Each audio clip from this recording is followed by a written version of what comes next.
Rekam jejak Gus Miftah sebelum terkenal, disebut mantan marbot hingga tak lulus kuliah. Berikut rekam jejak Gus Miftah alias Miftah Maulana sebelum terkenal seperti sekarang. Ketika ditelusuri tribunbengkulu.com, mencuat postingan sentimen terhadap Gus Miftah yang mengulik soal masa lalunya. Menurut akun @adit_ya Pramudia, Gus Miftah disebut hanyalah sosok biasa dan jauh dari hidup mewah. Miftah asli namanya Taim, bukan Gus. Taim dulu marbot di Masjid Mergangsan Jogja saat kuliah dan gak lulus. Tulis @adit_ya Pramudia Rabu, tanggal 4 Desember tahun 2024. Kendati begitu, cuitan @adit_ya Pramudia tidak bisa dipastikan kebenarannya.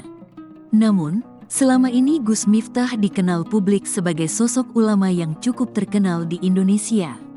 Ulama yang dulu terkenal dengan rambut gondrong dan belangkonnya ini merupakan keturunan ke-9 pendiri pesantren Tegal Sari Ponorogo, Kiai Ageng Hasan Besari.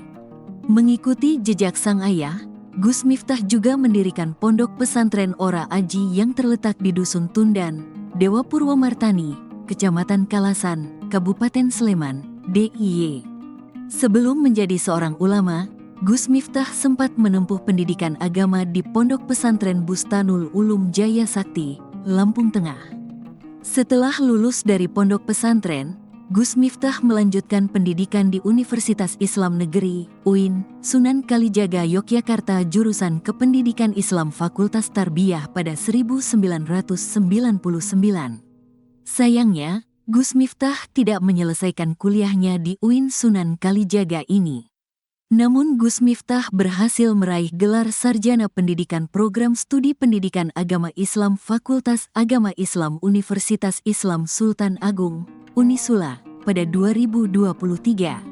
Saat kuliah, Gus Miftah diketahui aktif di Pergerakan Mahasiswa Islam Indonesia, PMII, yang terafiliasi dengan Nahdlatul Ulama, NU. Saat meraih gelar sarjana, Gus Miftah mendapat gelar summa cum laude atau lulus dengan predikat kehormatan tertinggi. Atas prestasinya itu, Gus Miftah pun mendapatkan letter of acceptance untuk melanjutkan kuliah S2 di Unisula. Gus Miftah memiliki seorang istri yakni Ning Astuti. Mereka menikah pada 2004 silam. Kini, ia telah dikaruniai 2 buah hati bernama Atqiya Maulana Habibur Rahman dan Mufti Nabil Ulaya Meja. Perjalanan karir Gus Miftah. Pria 43 tahun ini mengawali karir sebagai pendakwah pada awal 2000-an, tepatnya saat masih berusia 21 tahun. Sebagai pendakwah, Gus Miftah kerap berdakwah untuk kaum marginal. Nama Gus Miftah mulai dikenal ketika videonya saat memberi pengajian di sebuah klub malam di Bali viral.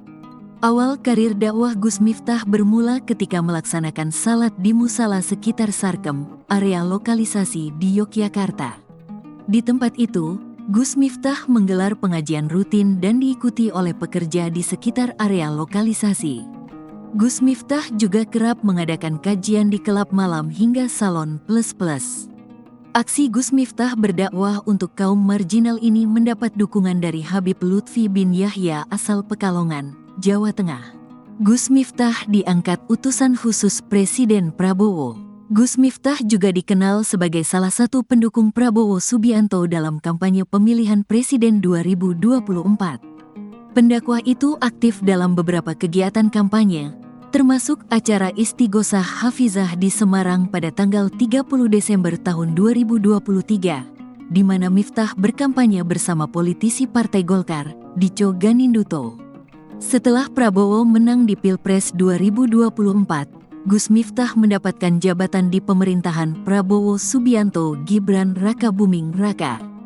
Gus Miftah ditunjuk Prabowo sebagai satu dari 7 utusan khusus Presiden bidang kerukunan beragama dan pembinaan sarana keagamaan pada tanggal 22 Oktober tahun 2024. Gus Miftah telan ludah sendiri.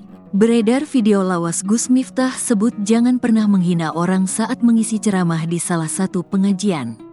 Gus Miftah memang dikenal memiliki gaya dakwah yang disukai banyak kalangan muda. Ia kerap menggunakan analogi yang relevan dengan kehidupan sehari-hari sehingga pesannya lebih mudah diterima.